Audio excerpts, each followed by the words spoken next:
Alphonse Daudet. La chèvre de Monsieur Seguin. À Monsieur Pierre Gringoire, poète lyrique à Paris.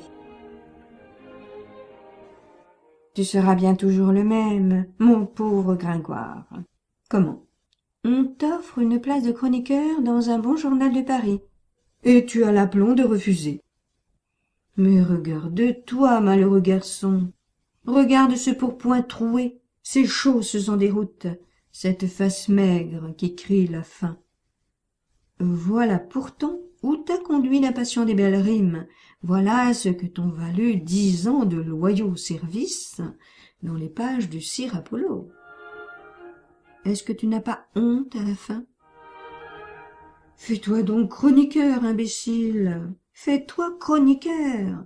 Tu gagneras de beaux écus à la rose, tu auras ton couvert chez Bréban, et tu pourras te montrer les jours de première avec une plume neuve à ta barrette. Non, tu ne veux pas. Tu prétends rester libre, à ta guise, jusqu'au bout. Eh bien, écoute un peu l'histoire de la chèvre de Monsieur Seguin. Tu verras ce que l'on gagne à vouloir vivre libre.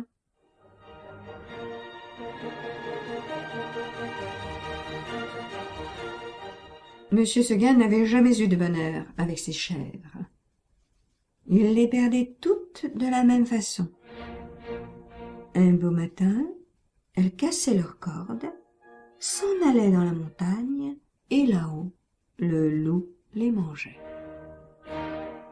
Ni les caresses de leur maître, ni la peur du loup, rien ne les retenait.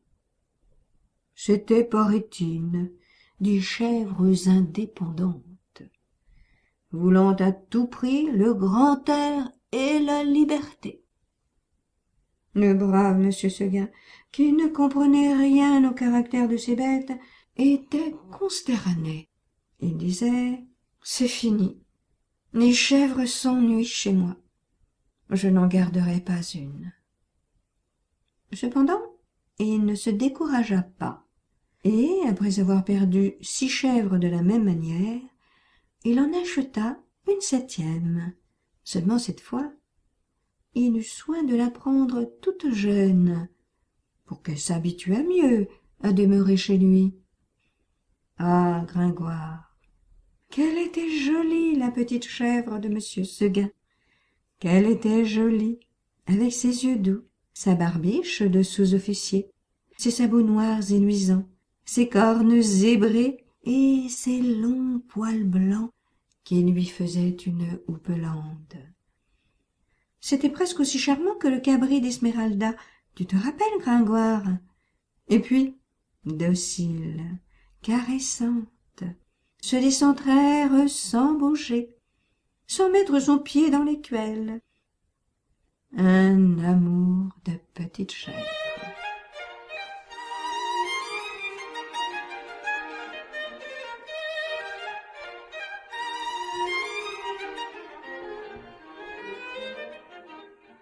Monsieur Seguin avait derrière sa maison un clos entouré d'aubépines. C'est là qu'il mit la nouvelle pensionnaire.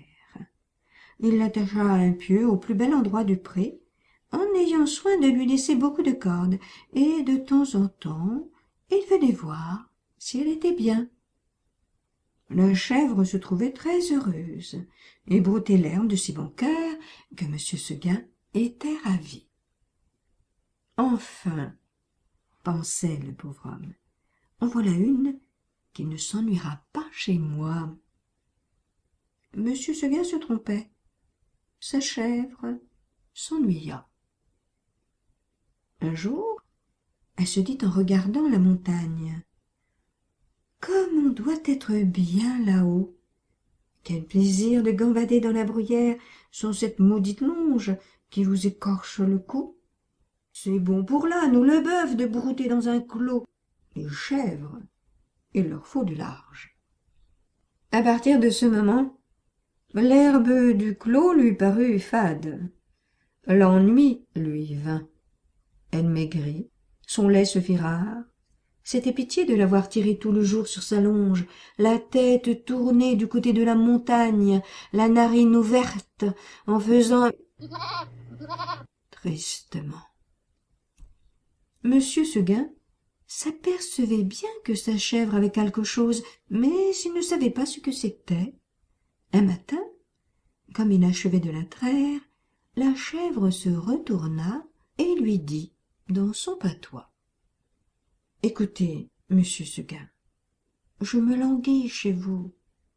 Laissez-moi aller dans la montagne. » « Mon Dieu, elle aussi !» cria monsieur Seguin stupéfait. Et du coup il laissa tomber son écuelle. Puis, s'asseyant dans l'herbe à côté de sa chèvre: « Comment, Blanquette, tu veux me quitter ?» Et Blanquette répondit: « Oui, monsieur Seguin. »« Est-ce que l'herbe te manque ici ?»« Oh non, monsieur Seguin. »« Tu es peut-être attaché de trop court. Veux-tu que j'allonge la corde ?»« Ce n'est pas la peine, monsieur Seguin. »« Alors qu'est-ce qu'il te faut? Qu'est-ce que tu veux ?»« Je veux aller dans la montagne, monsieur Seguin. »« Mais malheureuse, tu ne sais pas qu'il y a le loup dans la montagne? Que feras-tu quand il viendra? »« Je lui donnerai des coups de corne, monsieur Seguin. »« Le loup se moque bien de tes cornes. Il m'a mangé des biques autrement encornées que toi. Tu sais bien la pauvre vieille Renaude qui était ici l'an dernier, une maîtresse chèvre, forte et méchante comme un bouc. Elle s'est battue avec le loup toute la nuit, puis, le matin, le loup l'a mangée. Mais qu'aère pauvre Renaude. Ça ne fait rien, monsieur Seguin. Laissez-moi aller dans la montagne. Bonté divine, dit monsieur Seguin.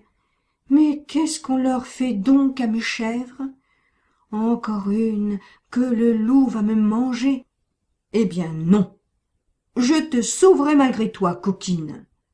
Et de peur que tu ne rompes ta corde, je vais t'enfermer dans l'étable, et tu y resteras toujours. Là-dessus, monsieur Seguin emporte la chèvre dans une étable toute noire, dont il ferma la porte à double tour. Malheureusement, il avait oublié la fenêtre, et à peine eut-il le dos tourné que la petite s'en alla.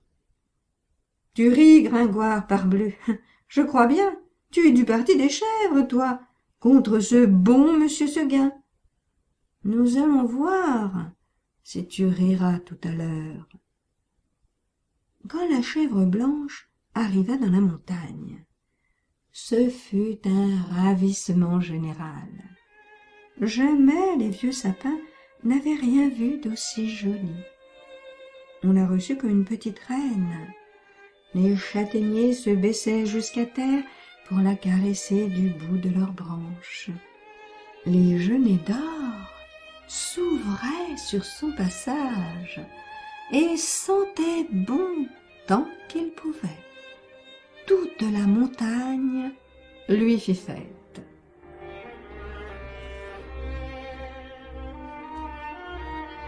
Tu penses, Gringoire, si notre chèvre était heureuse? Plus de cordes, plus de pieux, rien qui l'empêchât de gambader, de brouter à sa guise. C'est là qu'il y en avait de l'herbe, jusque par-dessus les cornes, mon cher. Et quelle herbe! Savoureuse, fine, dentelée, faite de 1000 plantes. C'était bien autre chose que le gazon du clos. Et les fleurs, donc, de grandes campanules bleues, des digitales de pourpre à long calice, toute une forêt de fleurs sauvages débordant de sucs capiteux. La chèvre blanche à moitié saoule se vautrait là-dedans les jambes en l'air et roulait le long des talus, pêle-mêle avec les feuilles tombées et les châtaignes. Puis tout à coup, elle se redressait d'un bond sur ses pattes. Hop! La voilà partie, la tête en avant, à travers les maquis et les bussières, tantôt sur un pic, tantôt au fond d'un ravin, là-haut, en bas, partout.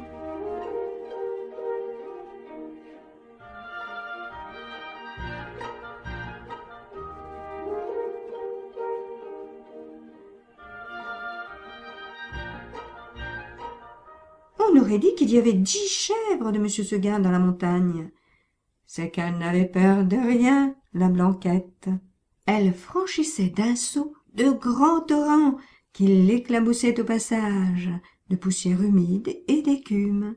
Alors, toute ruisselante, elle allait s'étendre sur quelque roche plate et se faisait sécher par le soleil. Une fois, s'avançant au bord d'un plateau, une fleur de cytise aux dents, elle aperçut en bas, tout en bas, dans la plaine, la maison de monsieur Seguin, avec le clos derrière. Cela la fit rire aux larmes. « Que c'est petit, dit-elle. Comment ai-je pu tenir là-dedans ?» Pauvrette, de se voir si haut perché, elle se croyait au moins aussi grande que le monde. En somme, ce fut une bonne journée pour la chèvre de monsieur Seguin. Vers le milieu du jour, en courant de droite et de gauche, elle tomba dans un groupe de chamois en train de croquer une lambrusque à belles dents. Notre petite coureuse en robe blanche fit sensation. On lui donna la meilleure place à la lambrusque, et tous ces messieurs furent très galants.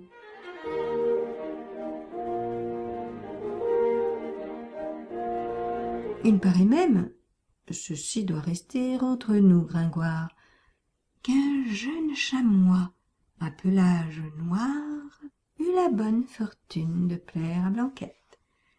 Les deux amoureux s'égarèrent parmi le bois 1 heure ou 2, et si tu veux savoir ce qu'ils dirent, va le demander aux sources bavardes qui courent invisibles dans la mousse.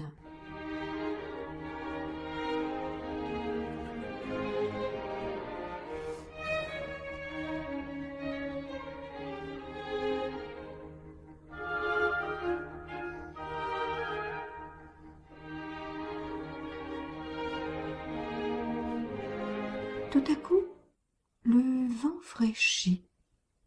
La montagne devint violette. C'était le soir. « Déjà ?» dit la petite chèvre, et elle s'arrêta fort étonnée. En bas, les champs étaient noyés de brume. Le clos de monsieur Seguin disparaissait dans le brouillard, et de la maisonnette on ne voyait plus que le toit avec un peu de fumée. Elle écouta les clochettes d'un troupeau qu'on ramenait et se sentit l'âme toute triste. Un gerfaut qui rentrait la frôla de ses ailes en passant. Elle tressaillit. Puis ce fut un hurlement dans la montagne. Ouh! Elle pensa au loup. De tout le jour, la folle n'y avait pas pensé. Au même moment, une trompe sonna bien loin dans la vallée. C'était ce bon monsieur Seguin qui tentait un dernier effort. Ouh! Ouh! Faisait le loup. Reviens! Reviens! Criait la trompe. Blanquette eut envie de revenir. Mais en se rappelant le pieu, la corde, la haie du clos, elle pensa que maintenant elle ne pouvait plus se faire assez de vie et qu'il valait mieux rester. La trompe ne sonnait plus. La chèvre entendit derrière elle un bruit de feuilles. Elle se retourna et vit dans l'ombre 2 oreilles courtes, toutes droites, avec 2 yeux qui reluisaient. C'était le loup. Énorme, immobile, assis sur son train de derrière, il était là, regardant la petite chèvre blanche et la dégustant par avance.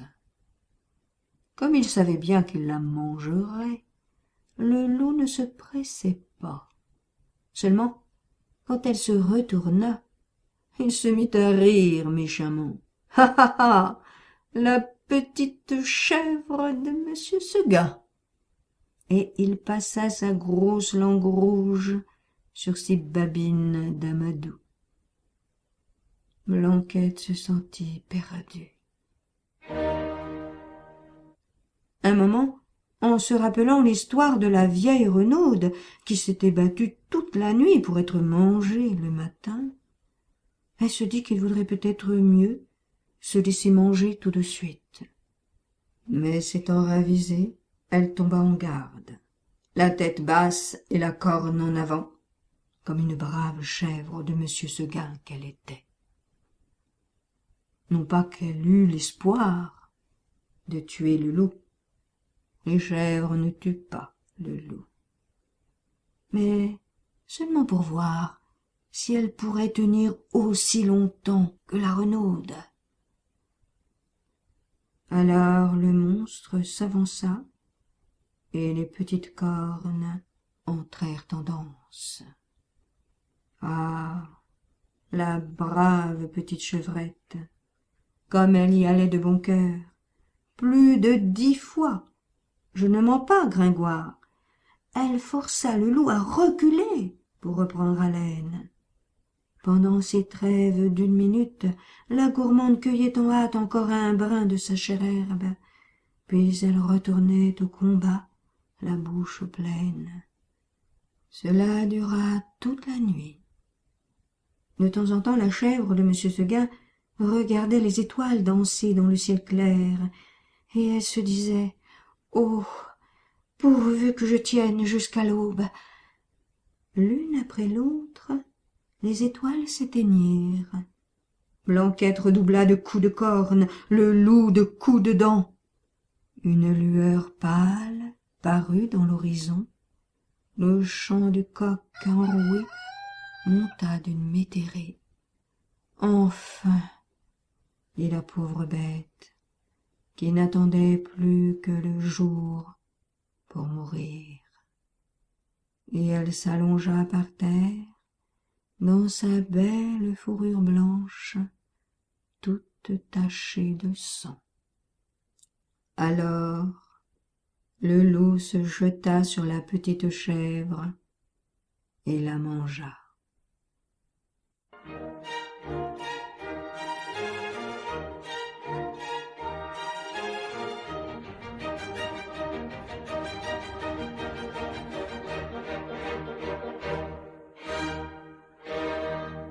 Adieu, Gringoire.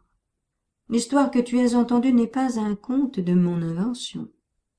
Si jamais tu viens en Provence, nos ménagers te parleront souvent de la cabro de monsieur Seguin, que se battait toute la nuit ante loulou. Et puis le matin, loulou l'a mangé. Tu m'entends bien, Gringoire? Et puis le matin, loulou l'a mangé.